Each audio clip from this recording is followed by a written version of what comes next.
Welcome to the Strong Bull Podcast, where serious athletes come to get after it. No shortcuts, no nonsense, proven methods backed by real science and training that hits hard. With over 40 years of combined experience, we're here to help you train smarter, lift heavier, and stay ahead of the game. Thanks for listening. What's going on, guys? Welcome back to the Strong Bull Podcast. Thank you guys so much for listening. I'm your host, Dom Dixon, with my co-host, Rob Dela Cruz. We have another great topic for you guys today. We're going to talk about what's trending right now with high rocks, CrossFit, obviously, and these athletes considering themselves as hybrid athletes. So the first question on the docket today is, does having more work capacity mean that you're healthier? Now, Rob, you are a guru when it comes to conditioning. It comes to overall program layout, especially when it comes to any aerobic capacity work or interval work. What's your take on this? Does having more work capacity mean that you're healthier? Yes, to a point. Okay. So at first, the work capacity, when you start working out and you're kind of a newbie, Yeah. it's healthier to Yeah. have more work capacity. But it can quickly turn into it being unhealthy because they don't translate. Like we were kind of all fooled like years ago about the more work capacity, the healthier you are. And like we looked at athletes and like high level CrossFitters and even any of us that were trying to compete in anything from hybrid to CrossFit. And we thought that these are the most healthiest people that were at the games or that were doing these competitions. And I'll tell a really quick story. How I changed my mind on that was I was at the games and it was probably, I think, the third years that we were there. And I had three master athletes and they were all in the same age group. We were in the back and I was really proud to be there. And these guys worked really hard. And these are the healthiest guys, 55 and up in the world.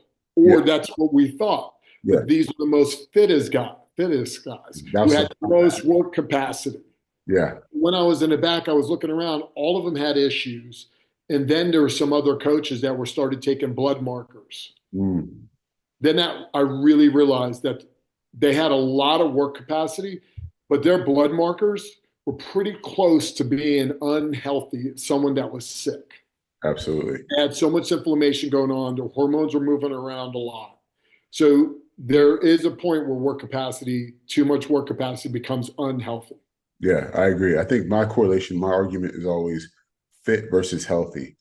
And I think I associate the word fit or fitness like a lot with sport or test, right? Like, are you fit to take on the task? Are you fit to take on the sport, the game, whatever it is, as opposed to being healthy, which is like longevity to me. I'm like longevity in the sport, longevity in fitness, exercise. And I think a lot of people look at it like, oh, I'm fitter than you are. Like, yeah, because it's a test or it's, a task at hand. You may be able to accomplish it in a quicker work capacity or time capacity. But I think being able to come back to that again and again and again with no issues, no hindrance, no speed bumps is where you find some of the healthy individuals who can do it over longer periods of time without any hiccups, right? Like we're all going to experience injuries, wear and tear is normal. Like you're talking about with that blood markers and the overall damage that people are doing to their bodies in the long run is where I think we're seeing the word fit versus the phrase fit versus healthy come into play. You're 100% correct. And the thing is having good work capacity can be really healthy. You're able to move through a bunch of different things, modalities, and you can breathe, you're strong, you can move well. That's really important. But there becomes a time where when you're using a fitness race to test, to be able to show you who is the most fittest, eventually that speed trying to get faster actually starts taking away and giving you diminished returns. Absolutely. When you talk about diminishing returns, give me an example. I know we have several clients that we've had over the years. We've had several friends even that have competed in sport, whether that's exercise sport or, actual athletics. When you say diminishing returns, give me an example of what that looks like for people who are listening. Okay, so the diminished returns means, let's say when you work out, I'm just giving numbers. Yeah. You get 50% better every time. Yeah. Okay. That means like everything's together. Well, what happens is diminished returns now, instead of just working out once a day, I'm working out twice a day. Well, now instead of getting 50% from each workout, I'm only getting 25. Yeah, So I'm working out more, but I'm getting less from it. got you. So you have to do more to get some sort of return on. Correct. Okay. So Now, then you end up running into a trap where you see a lot of athletes that they end up doing a lot, but their body's only capable of recovering and adapting to so much. You're overwhelming your body's ability to adapt. So it's recovering and then it's adapting just slightly yeah, instead of like completely bringing that volume and then all of a sudden it adapting more to every workout. yeah. Now, I know people who are listening to this right now that are in that same boat who've been grinding it out, ex CrossFitters, ex competitors, high rocks athletes.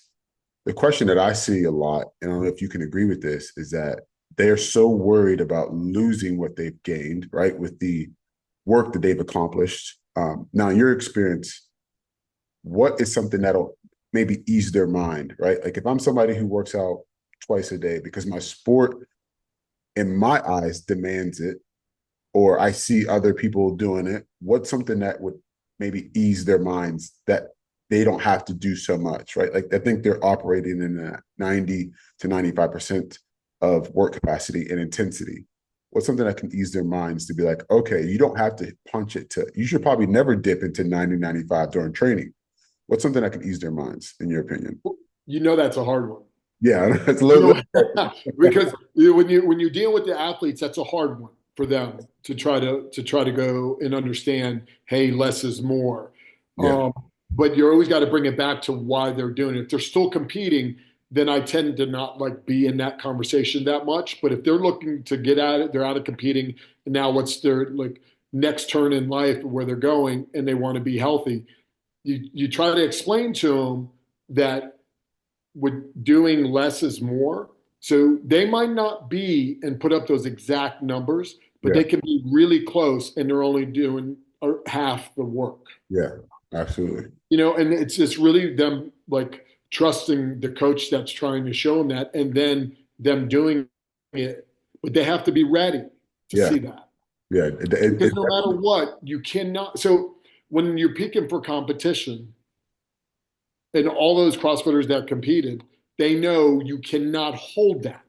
Yeah, And I'm absolutely. sure probably every single one of them, including back in myself, the little bit of competing I tried to hold on to Yeah, right after, and all you do is crash and burn. yep, absolutely. So you cannot stay that peaked. Yeah, I think people confuse that too. It's like you're the cliche saying is I'm only competing with myself, which can actually be, quite harming. If you're competing with your former self or your former numbers, you tend to get in this lull of, like you said, doing more work capacity to try to move the needle just slightly. And I see, I mean, I know you see it. I see it all the time, even when I'm watching, people who've competed before, like these top athletes in their sport. You see it, through their content, and you're like, okay, you're still trying to tap into that instead of trying to be healthier, which is, something that we all should be trying and chasing, honestly. Yeah, and so that's why you see me personally push away from too much metcons. Yeah, We're always worrying about the weight being heavier. So if there's always a number that you're always shooting for to be faster or at least the same, yeah, then when you don't get to that number, there's going to be a problem. And there's a lot that goes into that. It just could be not enough sleep, yeah, didn't eat right. It's just the day. But when that's your main metric, is those, then you're going to run into problems and it breeds a certain type of behavior. absolutely. Couldn't agree more, man. Yeah. So if you guys are listening and you're in that boat where you're trying to find your way with, maybe adding more volume or thinking that you need to double down, we advise, let's playing this episode back and really thinking about the work capacity, whether that's something that is going to, you know, produce diminishing returns, or if you're actually going to get something out of it. But Rob, you have anything else you want to add to that? Yeah, not every workout you got to feel like you kind of went hard and crushed yourself. Yeah, A lot of the workouts you should feel better absolutely. after them, Yeah. not worse. Yeah. Well, I was always told that any idiot can make it work out hard. It's Yes. which is true, lack of a better word. Any idiot can make a workout hard, which is true. Every Well, workout's designed to have a threshold and an intensity to it. you add enough reps and you make them go long enough, Yeah. it'll be hard. And any idiot can just kind of do that. Absolutely. Couldn't agree more. All right, guys, thanks so much for listening. And if you have any comments, you guys have any feedback or rebuttals, be sure to drop them in the comments and we'll adjust those in the next episode.